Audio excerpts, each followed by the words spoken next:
Hello, everyone, and welcome back to Cancer Watch, a program that gives voice to the battles, the courage, and the victories in Nigeria's cancer journey. My name is Dr. Denise Ejo, the CEO of Common Cancer Foundation, and with me is my co-host and colleague and friend and brother, Dr. Binji Olutunde Olusegun, who represents ACON on this program. Indeed, it's good to be here again today. Today, we will be shining a light on a subject that is often left in the shadows, what it means to face cancer more than once. Sounds terrifying, doesn't it? But one can still choose hope. So our segment today is fighting cancer again and again, what I have learned about survival. And it features a woman whose courage is matched only by her commitment to helping others. So here I have a two-time cancer survivor, a strong patient advocate, and a beacon of hope for many. Please join me in welcoming, or join us rather, in welcoming Mrs. Hadiza Haliru Binji to Cancer Watch. Hadiza, we are honored to have you with us. How are you? Okay. I'm very happy to have you too. I'm very honored to be invited for this program. I highly appreciate. Thank you for joining us. Together we fight, together we win. So what's our topic? We go back to our main topic and we say it, fighting again and again. Hadiza, you're going to tell us some. We're going to ask you some nice questions now. So viewers, sit back, relax, and let us listen to the conversation. Hadiza, let's begin at the very beginning. Can you take us back to the first time you were diagnosed with cancer? What was that experience like? And what did it change? And how did it change your world? Okay.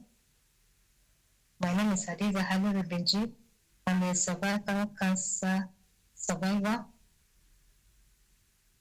At the beginning, I started having an offensive discharge, which I thought it was an infection.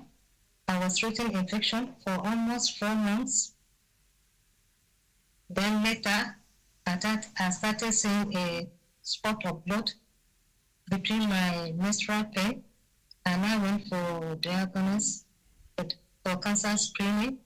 When I went, the day I was diagnosed with cancer, I felt like the ground was pulled from under me. And having hearing the word cancer felt like a death sentence. I couldn't breathe. At first, there was denial, then fear, and finally silence. My first thoughts were fear and confusion. What does this mean for my future? Am I going to die? I felt like my life has split into two. The uncertainty was the hardest part in that moment. Everything in my life paused. My work, my plans, even my sleep. But after the shock settled, I realized I had two options: to either fight or to give up. I now chose to fight. This is my story. We're glad that you chose to fight. Yes, I chose to fight. Indeed, indeed. I mean, it's so amazing. There's something about a cancer survivor that just helps you to understand that these are uncommon champions. I mean, you're just a brief story, and already my heart is just thumping in my chest. The way you described your first experience with the diagnosis of cancer, as scary as it was. Thank you for pointing out your first symptoms of an offensive vaginal discharge to indicate the beginning of something sinister, and having treated it several times before eventually noticing the blood and going to now get a diagnosis. Someone out there is probably learning that they probably need to be a bit more proactive. But I have a question for you, Hadiza. A second diagnosis of cancer came.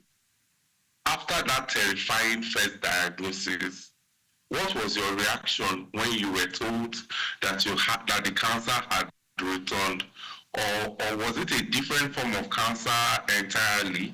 Did it feel any different from the first time, Hadiza? Yes, I felt different from the first time because the second time I was experiencing serious back pain for almost 5 months. I was treating back pain. I now went for normal checkups. That was after 3 months after the treatment of cancer. I did the first 3 months checkup. They told me that my cervical cancer had gone. Then I gave me another 3 months. I now went again. They told me that I don't have cervical cancer anymore. But why the back pain? So I was now advised by the doctor that I should go for PET scan in Lagos, which I did. The second diagnosis hit me even harder than the first one. You think you are surviving once you give yourself an honor, that's a covering. But no, it comes as a betrayal. Why I say cancer came as a betrayal?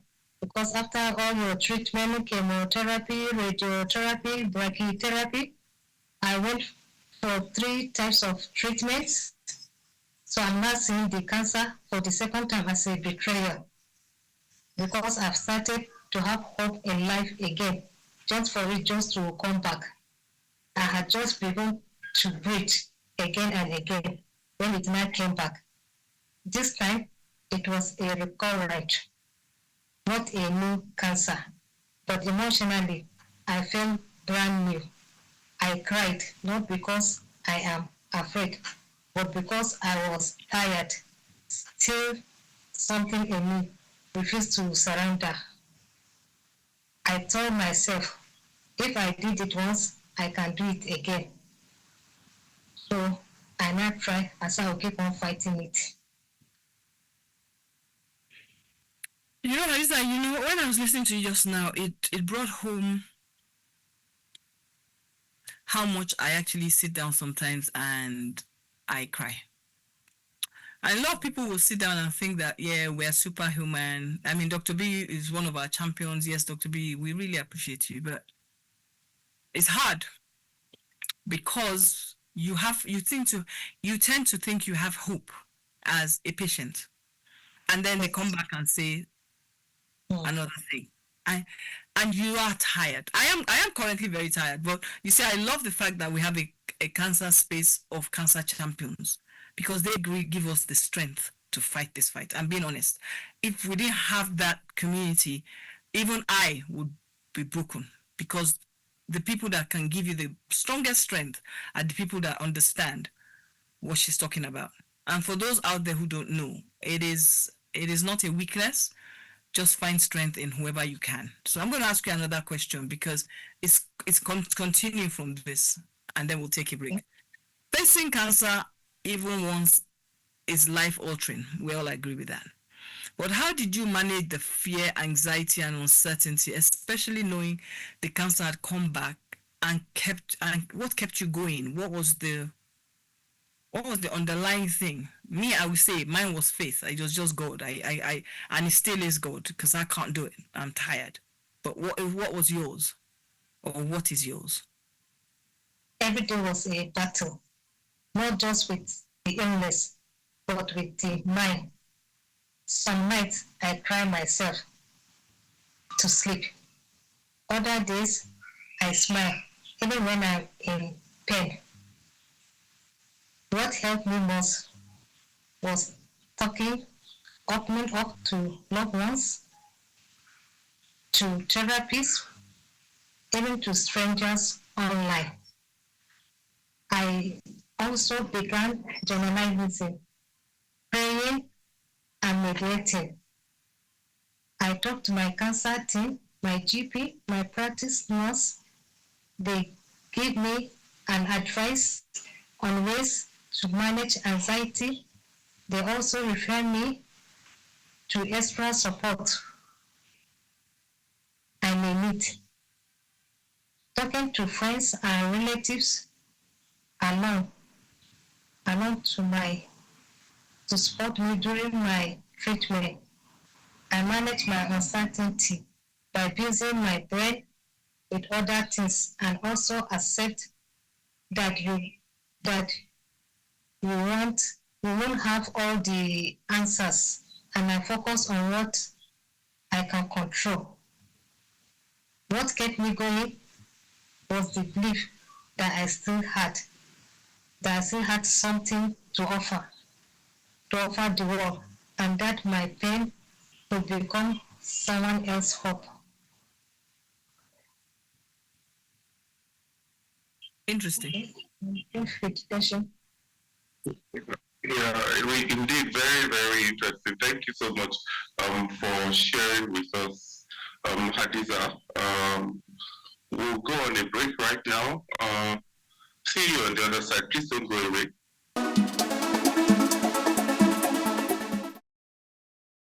Thank you and welcome back to our program. I hope that you are finding the conversation educative, but above all, something that you can help to share and educate others as to what cancer is all about and the challenges cancer patients face, and how to make sure you can also be of help to the community in which we all live in.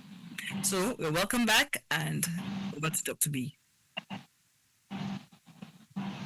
Right. Thank you, Dennis. Welcome back, everybody.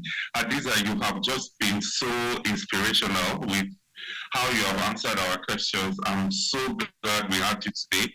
I know you're going to be like a beacon of hope to so many, having faced cancer not once, twice. And here you are standing tall and looking good. In our country, particularly, in Africa and indeed in Nigeria, our faith and our culture happen to shape so much of how we deal with illness.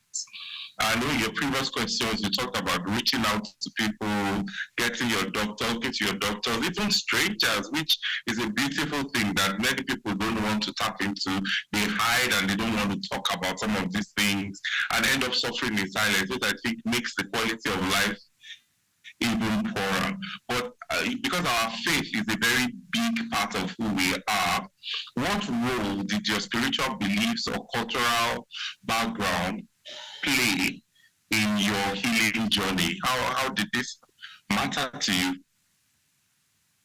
Okay, as a Muslim, I believe that every sickness comes from God, and it's only God alone that can heal you. I don't believe in a spiritual aspect that somebody did me this or that. So I focus on prayers. I deeply lean into prayers, into God's promises and comfort of the scripture. My family, my friends, well-wishers always pray for me and embrace both spiritual and cultural identity as a sort of strength, not shame.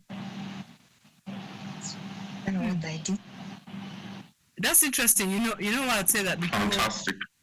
yeah, Dr. B, if you look at all the people that we tend to interview, especially those who are cancer survivors, faith plays a very important part in it. However, we don't really get anybody really wanting to recognize the fact that some people don't actually do the faith part.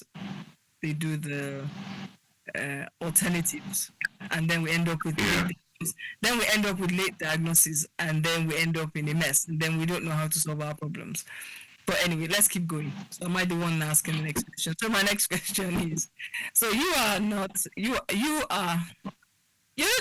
just a survivor. You yourself know, because I'm privileged that I met you. Me too. In Abuja, it was very nice. And the fact that we do have, for some strange reason, I would call it family ties because of your sister and I. But you are a teacher through your story, and you know that. Yes. And we all know that the story of a cancer patient has stigmatization attached to it. What has living through cancer more than once just taught you about life, love, and purpose?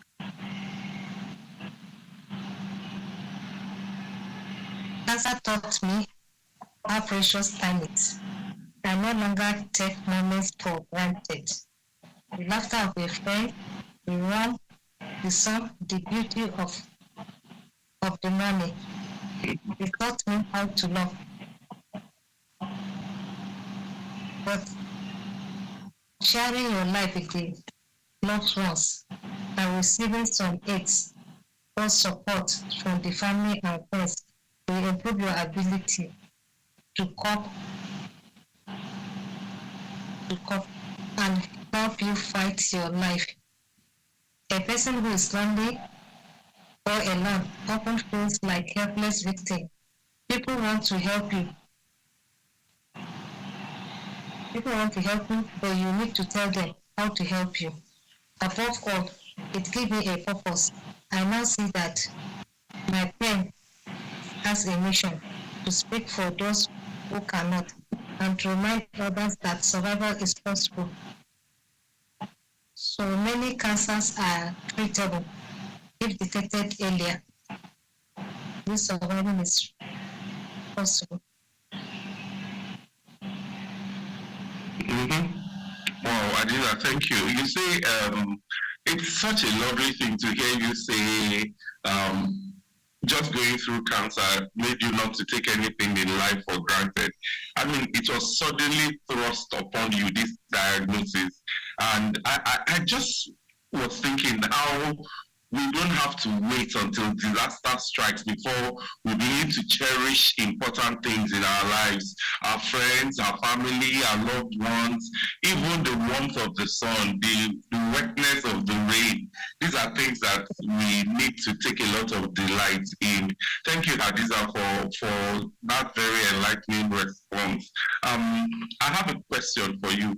And I wanted to find out, were you treated in the country? And if you were not, or even if you were, based on your experience, how do you see the cancer care system in Nigeria? What changes would you like to see for patients, for survivors, and for our health institutions, particularly those who are in charge of patients who have cancer? Hadiza. I was treated in Nigeria National Hospital. Then I now moved to Nizamia because the treatment in National Hospital was so bad that one cannot cope with it. If you have money, it's better for you to go to a private hospital that treats cancer. We have a long way to go. Many people do not die because of cancer is untreatable, but because it was not caught, but because it was caught late, or the care was too expensive. We need a better awareness campaign, affordable screening, and more compassionate care. I like to see survivor support groups in every state, mental health integrated cancer treatment, and more funding to our hospital. Cancer shouldn't be a death sentence just because of where you live. So the treatment in government institute is very bad. The government negligence of the nurses, 30 patients, 2 nurses will be attending to them to the extent that your drip will finish, blood will be entering the drip, they will not attend to you, they have rooms, and each room contain more than 10 patients. They keep on running there and there. Sometimes they will not have the clinic attendants to change your drip for you or remove your cannula for you. So the treatment in National Hospital is very bad. Government need to do something about the toilet facilities. It's too bad. When they clean in the morning, they don't come and clean it in the afternoon. And due to chemo, many people are purging. Oh, the toilets in the mess. National Hospital. Honestly, government needs to intervene. Dr. B, you have an assignment here. Absolutely. I'm actually horrified how bad her experience was, and I feel so bad. I'm so sorry. I think that everybody has a right to be treated with dignity, and I know that there are limitations to what we have, which, of course, every day we advocate. You yourself then is at the forefront of advocacy, trying to make things better. But what she's describing is rather appalling, and I would like to think that things may we should have improved now with all of the advocacy that have been coming in, but it's still quite heart rendering to actually hear her say some of these things. But I think the National Hospital of today is should be much better. I've been there myself. However, I would not say that I wasn't there as a patient. I was just visiting. I may have been impressed, but maybe behind the scenes we'll bring up some of these issues with the people on the corridors of power and hope that things would have improved. We can really talk about a lot of bad, but there's also some good. Yeah. There are some good. That's why I said it's good. It's good for you to respond because you are in the space and it's something you can feed back to your colleagues. Okay, so we're closing now. We're rounding up. Yeah. So Hadiza, I want to give you a word. I want you to give a word to somebody who is diagnosed, a newly diagnosed. There are some people watching right now who are just beginning their own fight, or who have had a recurrence like you and felt totally lost. What would you say to them from where you stand today? I will say they are not alone.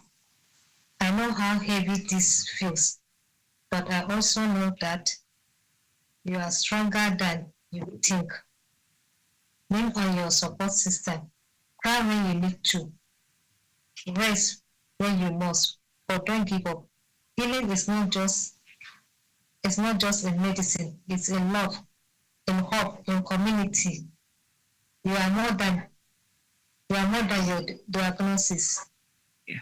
You should be a fighter. You should also allow yourself to feel all emotions, fear, anger, sadness, and don't stay stuck in them.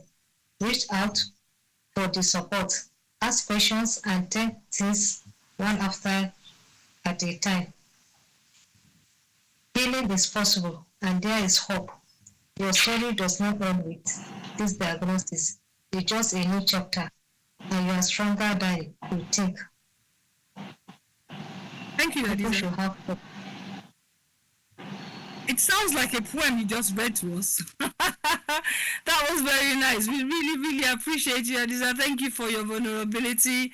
Thank you for your honesty. Thank you for letting us speak about your scars with you, a story of hope. Your story is a reminder that survival is not the end of a story. It's just the beginning of an impact. And we agree with you on that. I think Dr. B and I will tell you that, that is one of the reasons why we enjoy doing what we're doing. I mean, yes, I'm sitting on your side. He's on the other side. But you know what? Together we fight, together we win. Dr. B, what do you have to say? Absolutely. And thank you so much. It was exciting talking with you. And I agree with Dennis. It actually sounded like poetry, the last bit of what you were sharing with us. I think it's so important that you put that out there for people. It can be hard to have a diagnosis of cancer on a day-to-day basis. I'm dealing with people newly diagnosed who are just terrified. So there's power in your voice, and I want to know, how are you doing, by the way, Hadiza? You've had 2 cancers and 2 cancer treatments. How are you doing? Are you doing good? I had 3 cancer treatments. I'm doing good. I did 18 sections. 18. Yes, 3 treatment of cancer. The first treatment was 5 chemotherapy. And the second session was 6 chemotherapies. Then the third one was 6. That is making 17. Making 17. Okay, I had 17 sessions. 17. Yes. Yeah, then radiotherapy, 25 sections. Then brachytherapy, 3 sections. Then 2 PET scan going for the third one. Oh wow, Hadiza, you've shown us that survivor. Oh, you and Dennis will have to exchange war stories. You and Dennis have war stories to exchange. I'm kidding you not. Everyone watching out there. Cancer will come back, but so can courage. Every story of survival lights the way for someone else. Together we are stronger. Together we fight. Together we win. Thank you, Hadiza, for your honesty, your vulnerability, and for letting your scars speak hope. Your story is a reminder that survival is not the end of a story. It's not the end of a journey, and we really appreciate you, your honesty, especially at this time. It's just the beginning of impact. We really appreciate you. Indeed, indeed. Thank you so much, Hadiza. You've just shown us with very clear terms, exciting words, that survivorship is not passive. It's actually a very active thing, you know, it's bold, and survivorship is full of meaning. Thank you so much. Thank you because you fought cancer twice, and now you're fighting for others. Awesome. So to everyone watching out there, watching Cancer Watch, stay tuned. We'll be back again. But so can courage. Cancer, to everyone watching, cancer can come back. Please be aware of it. Trust me, I have it. But courage, the ability to fight, having the right people with you, trusting God, having positive environmental relationships. It's one thing I will tell any cancer patient. It's the only thing that has kept me 9 years. But first and foremost is God. Every story of survival lights the way for someone else. Together we are strong. Together we fight. Together we win. Together we win. Thank you, everyone. Thank you, Dennis. You're such a... See you soon. Bye. See you soon. Bye.